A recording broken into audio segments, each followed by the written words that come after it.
From the land of lakes, this is 10,000 Takes, brought to you by Minnesota Score Radio. Wally and Eric back for yet another week as we slice and dice the always busy, always topical, super saturated Twin Cities sports scene. So it's 10K Takes on television. Yes. Glad to have you on board. And I think the obvious lead story here in the upper Midwest is the first place Minnesota Twins. We're 9 days away from that All-Star game in Los Angeles. And barring a collapse this week, they will be on top of the division at the break. Yeah, and as we have talked about over and over, it's a division that, man alive, I mean, this division is about as weak as it gets. The Twins, the only team over 500 heading into this week's game with Milwaukee, with Cleveland one below, Chicago a couple below. And it was, and the Twins lose 2 out of 3 to the Rangers, and they basically didn't lose any ground. I think they lost a game to Chicago, as Chicago somehow managed to get 2 out of 3 from Detroit, barely, I might add. Yeah. And Robbie Grossman made his first error in like 4 years that cost Detroit the game. He had the longest streak in Major League history of not making an error, and that went by the boards in the 8th inning. He dropped a 2-out fly ball, led to a couple runs, and the White Sox ended up beating the Tigers. That's bad timing by Robbie, who's normally very reliable. Former Twin. We do have the I-94 Interleague Series Tuesday and Wednesday night. Again, too bad it's not on the weekend, but it's midweek, so in come the Cheeseheads. The bars ought to be doing better business. But if this were a weekend series, I think you'd have 3 straight sellouts. And what you have here with Brewers Twins, Milwaukee on top of the NL Central, Twins on top of the AL Central. Record-wise, these are your teams in first with the worst records on top of a division, Twins and then Brewers.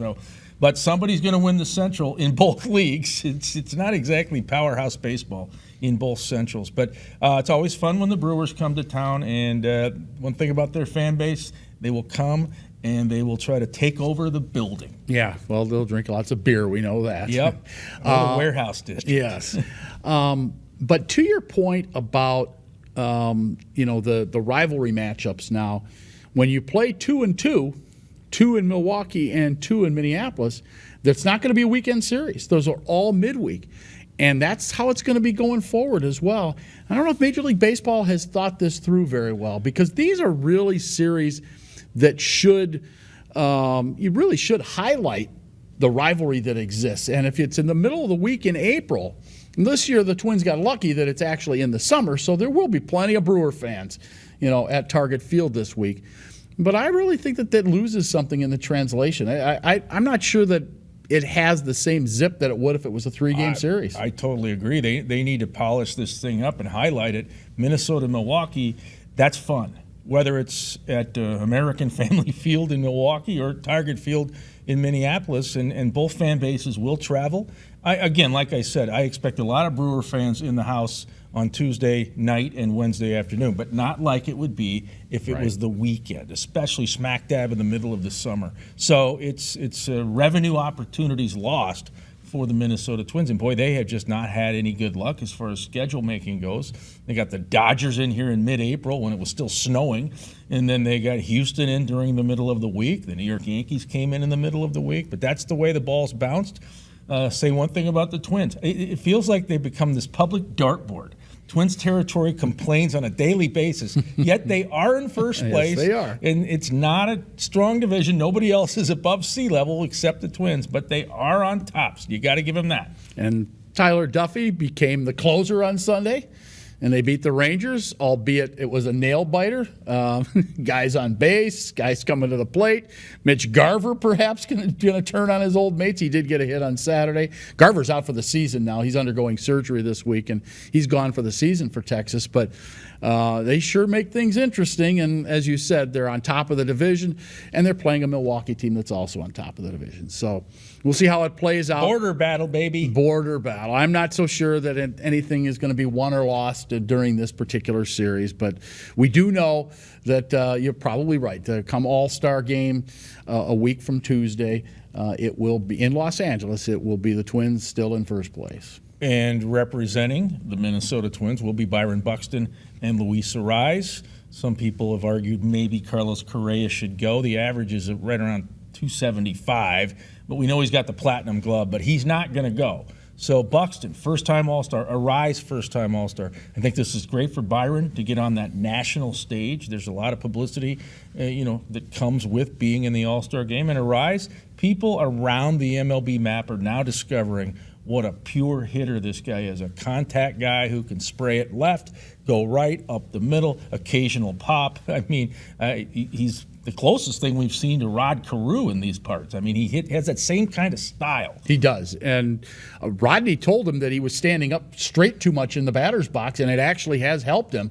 Because you remember Rodney was crouch. In that crouch. Well, just go look at the statue out in front of Target Field. Yes. And he's in that crouch. And that was classic Rod Carew. And he always claimed that he could see the ball better. He could see it on that plane that it's coming in on. And I think that his career batting average of, about 330, 340, somewhere in there, that proved that up. But Rod Carew, one of the greatest Twins of all time. Luis Arise just getting started, hopefully, and an all-star game. The fact that he got to the all-star game this year is a step in the right direction. Wow, and it'll be magnified. First time an all-star game at Dodger Stadium since 1980. Wow. As a young kid, I was at that game. So it's been that long since they've gone back to Los Angeles. They have been in Anaheim, but not L.A., and they've done a renovation to Dodger Stadium. So it's a good time for Buxton and Arise to go out and watch their profiles perhaps blow up. You're 5 miles from the Hollywood Walk of Fame and all those entertainment stars. So where else but Los Angeles if you want to raise your profile? Other than Correa, anybody else you thought should have been given more thought to making the All-Star team? No, I think they got it right. Probably nobody from your bullpen. No. And then, well, maybe Duran. I mean, that might have been the only one. The starting pitching, Sonny Gray, yeah, but he's been injured too much. I mean, we've seen moments from Joe Ryan, but just not enough to warrant getting the All-Star nod. Yeah. 3 guys from Cleveland, by the way. How'd that happen? They're better than the Twins. They just don't have the record to prove it. They've beaten them, 5 out of 9, 6 out of 10? And they're a below 500 team as we speak. As we speak. That's baseball. Isn't that what you always say? That's baseball. Or can I mix football in, as Bill Parcells once says, you are what your record says you are. And right now, they're below 500. Yeah, your club is not even Steven. Yeah, well. Did you watch the game on Sunday, the Twins and the Rangers? I saw some of it. And,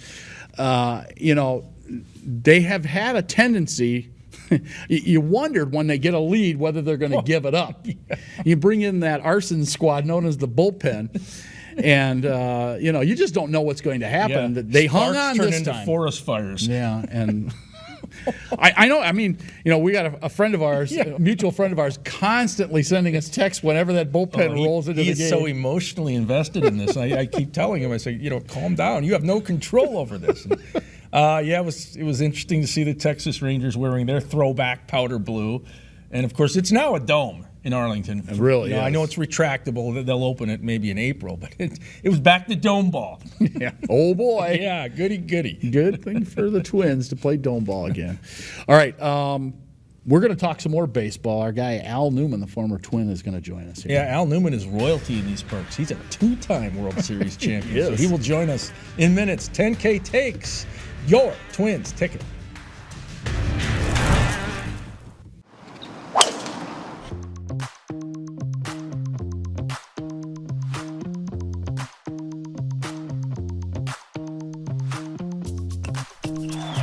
Look at this. I've been meaning to give you these for many years. I think they're perfect.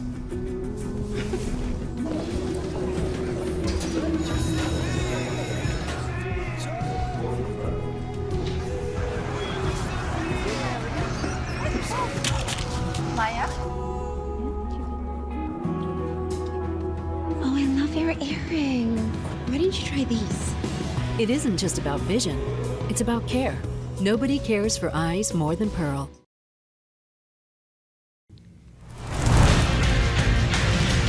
$10,000 takes, Wally and Eric, and we're going to continue talking Major League Baseball. And this time we will be joined by Al Newman, the 2-time World Series champion with the Minnesota Twins, 1987, 1991. Boy, that seems like a long time ago, Al. It's 30-plus years since we've got a title. Now, the Twins are in first place. People are still wondering if this team is for real or not. But first place is first place, right? That's what I say, and that's why I watch every night to kind of root them on. As far away as I am, I still feel like I'm part of it. And I wish these guys all the best. Byron Buxton, Luis Ariz will be in the All-Star game next week at Dodger Stadium in Los Angeles. The way the Twins have chosen to bubble wrap Byron, if you will, are you on board with that? Because he's made the All-Star team. He's got 23 home runs. He went oppo yesterday in Arlington, and he's certainly outstanding defensively. Is that the way they should handle him? Well, it seems to be keeping him on the field. I know it's unfortunate that some of the home games, the young fans don't get a chance to see one of the brighter stars on the team. But if that keeps him on the field, that's what we have to do as management around here. I don't agree with it, but it is working, and he is an all-star. So I think it does affect his batting average, but his power numbers are still there. Let's talk about that, his batting average. He's hitting .215 coming into this week's series with the Milwaukee Brewers. There rarely are guys on the All-Star team that are batting .215, but he's obviously exceptional defensively, and as Eric just mentioned, 23 home runs on the season. Does he need eventually to get those other numbers up? Because we've seen him go into a swoon. He went 28 at-bats in a row without a hit about a month and a half ago. Yeah, I'm never knocking one about their batting average. I believe I was a .230 career hitter. But, when you're a superstar status, and I forget salary, I'm just talking about the type of player that we expect him to be, you would like a little more production as far as that batting average and getting on base, fewer strikeouts. But, hey, in today's version of baseball, he is definitely a superstar. Al, Cleveland is the little engine that could. The Guardians are trying to hang around. They're 4.5 back. I won't discount them. They're a young, talented team. You better not. That's his team. But the Chicago White Sox, who last year were dominant, this season they have been a train wreck. They can't throw. They can't catch. They've had injuries. Tony La Russa's on the hottest of hot seats. I still think they're dangerous. And being just 5 back, they're in it. Do you agree? To your point, if when their starting pitching gets back on track, I think they'll be a bigger force than they have been this first half of the season. I know the Twins have suffered, quite a few injuries on their pitching staff or setbacks, but the Chicago White Sox lost 4% 4 out of the 5 starters have been out for them, and they've kind of treaded water. I think they just did a patchwork defense, which is affecting their pitching without their horses on the mound. So their defense has definitely got tightened up, but they do have quality starters making their way back to the rotation. First of all, do you see the Twins making a move here prior to the trade deadline? And if so, what?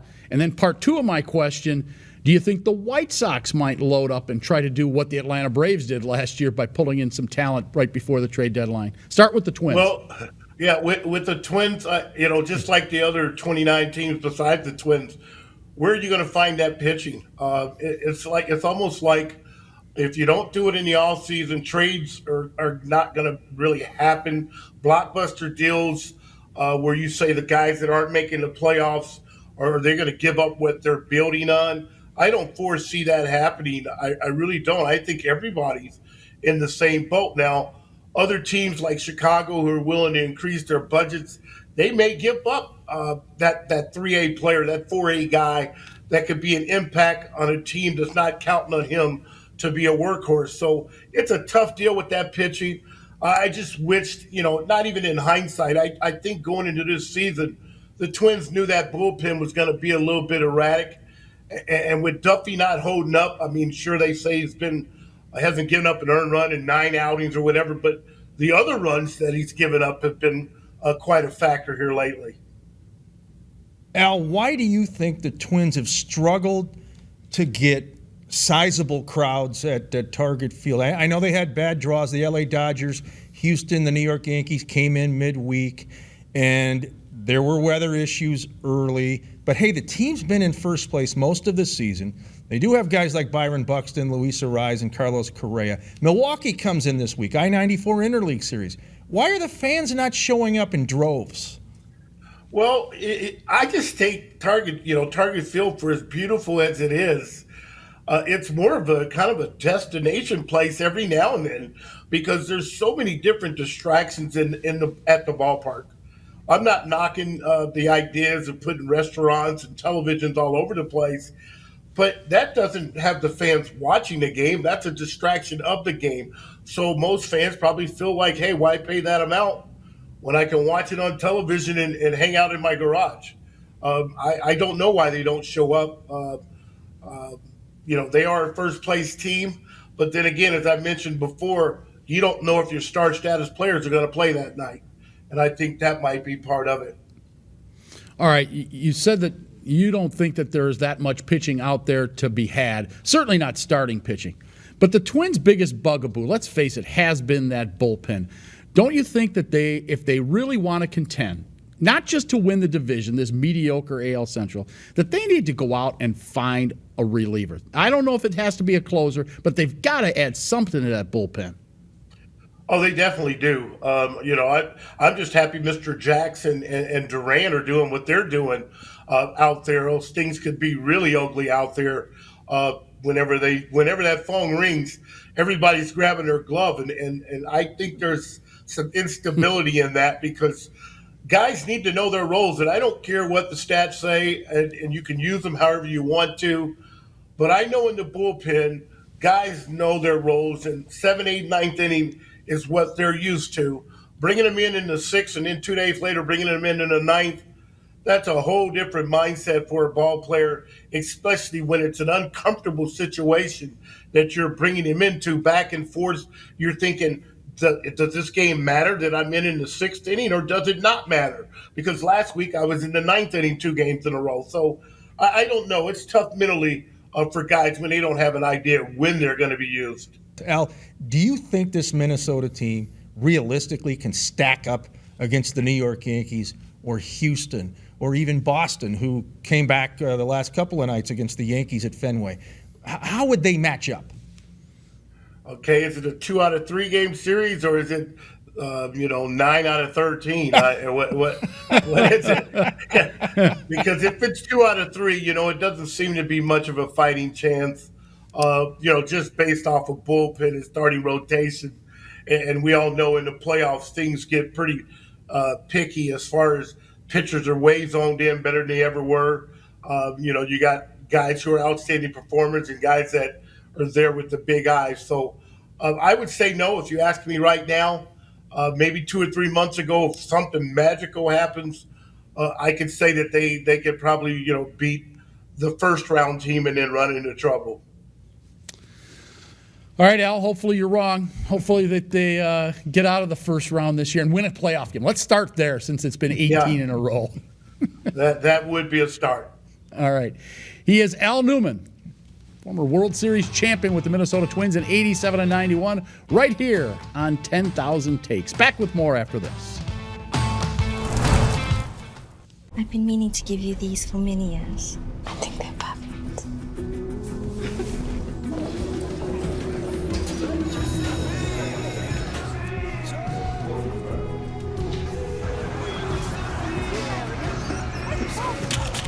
Maya? Oh, I love your earring. Why didn't you try these? It isn't just about vision, it's about care. Nobody cares for eyes more than Pearl.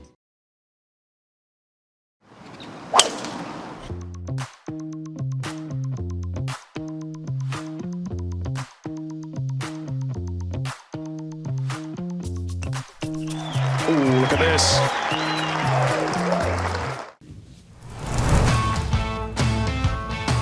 Ten 10,000 Takes, Wally and Eric. I don't want to have Hollis Kavner's headaches that he's had trying to get guys to the 3M Open. Now, it's a PGA Tour stop. It's a wonderful event.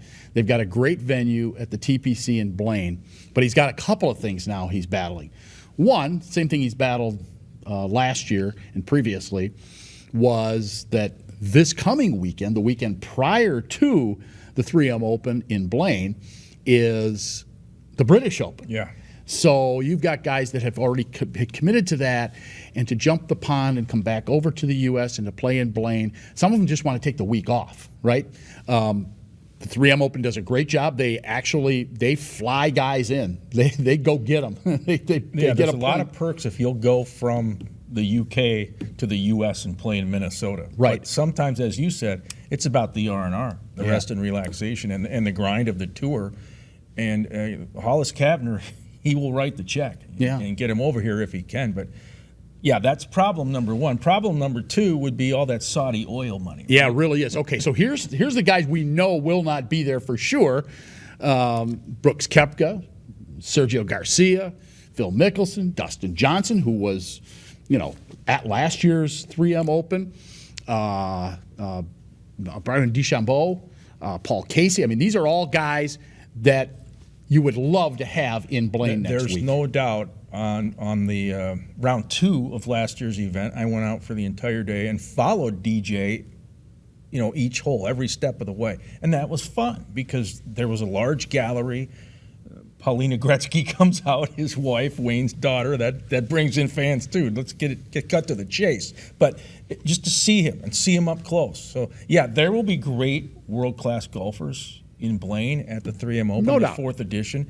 But it loses some luster because now you have competition. The PGA Tour no longer has a monopoly on getting top-tier golfers to their events. Guys who will be there now: Jason Day, Hideki Matsuyama, of course, the 2021 Masters champion, Stuart Sink, Lucas Glover, who won the U.S. Open this year. So there are guys to see. There are plenty of talented golfers to go and watch. And we're going to be there next week, which is part of the reason I'm going to bring it up. We'll do our show from the 3M Open next week, so that'll be a lot of fun. That's exciting, and look, Minnesota, there's pent-up energy for golf in this state because the weather window to golf here is so short. I know a lot of people go to Florida or Arizona in the winter months, but hey, this is go time for golfers in the state of Minnesota. That's why we have a tour event here now, because the PGA knows fans will turn out. So I expect large crowds again. Yeah, they will. Hopefully the weather holds up. Always a factor. I agree, and you never know with that. Yeah, but we will be there next week. This show will be coming to you from the 3M next week. Okay. Well, it would be very Minnesotan for a team to get to the championship and lose, right? The Vikings aren't alone. The Minnesota North Stars aren't alone. I was going to say the Wild, but they've never been there. The Twins are on an island right now. They're the only ones with championships recently. And, of course, the Timberwolves never make it. Well, how about the Minnesota Vixen women's football team? Been to the championship 2 years in a row, and they lost another championship. Yeah, second straight year they've lost to Boston, the Renegades, who have won 4 straight Women's Football Alliance titles, which is their version of the Super Bowl. So it's the quad squad in Boston.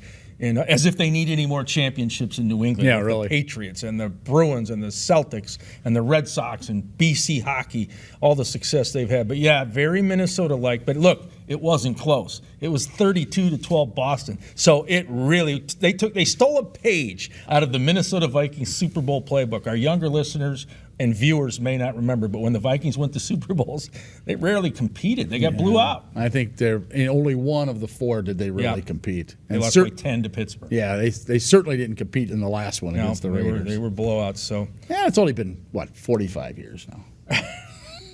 it's mind-boggling to think really it's is. been that long. It has been. And then throw in the Gophers Rose Bowl drought of 60-plus. Oh boy. By the way, with USC and UCLA coming on board, your Minnesota Gophers better win this Big Ten West this season or next, or it may never happen. Yeah, with USC and UCLA, that's 2 more teams that they're not going to beat.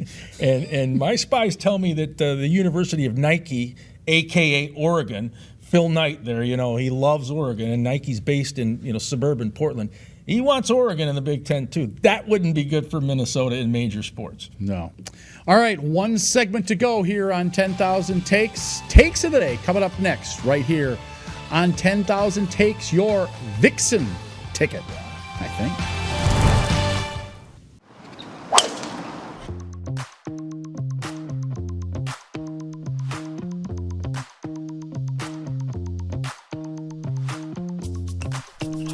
Ooh, look at this.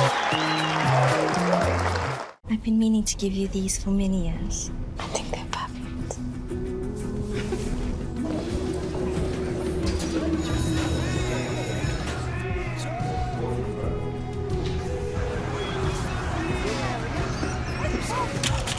Maya? Oh, I love your earring. Why didn't you try these? It isn't just about vision, it's about care. Nobody cares for eyes more than Pearl.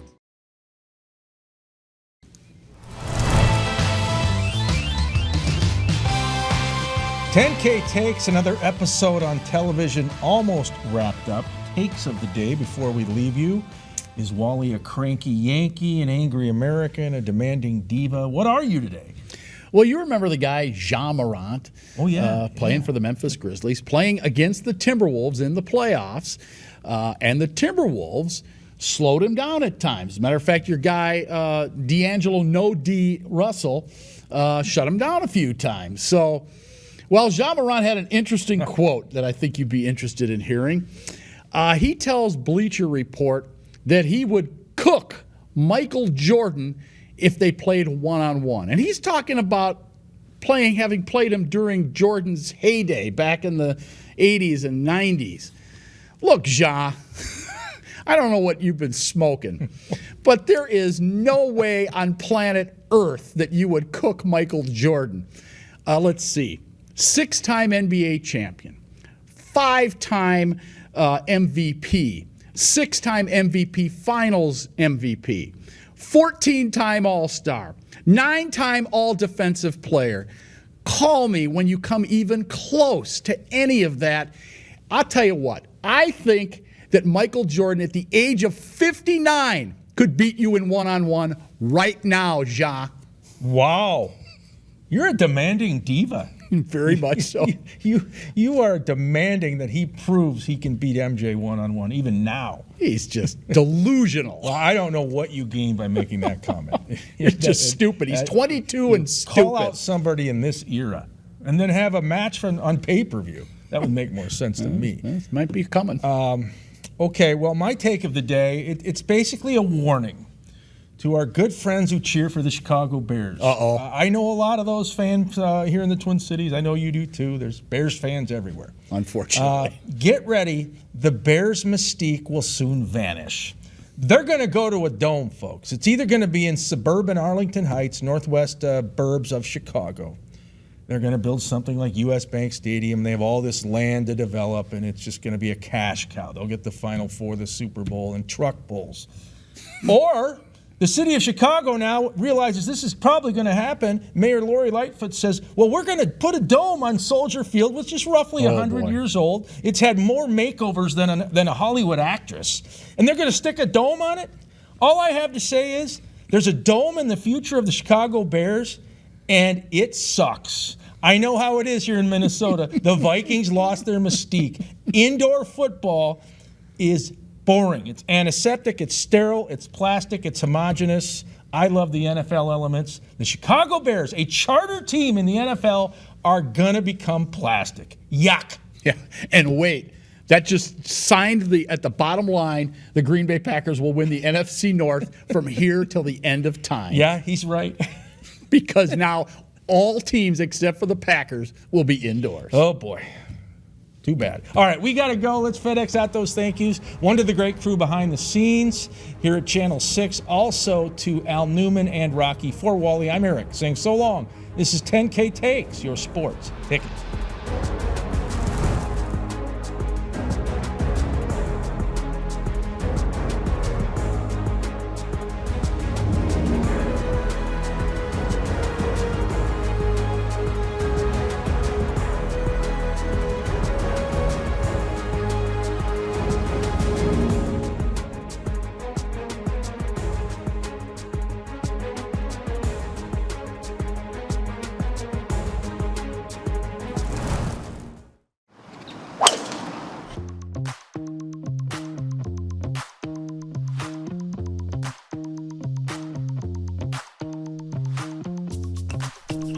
Ooh, look at this.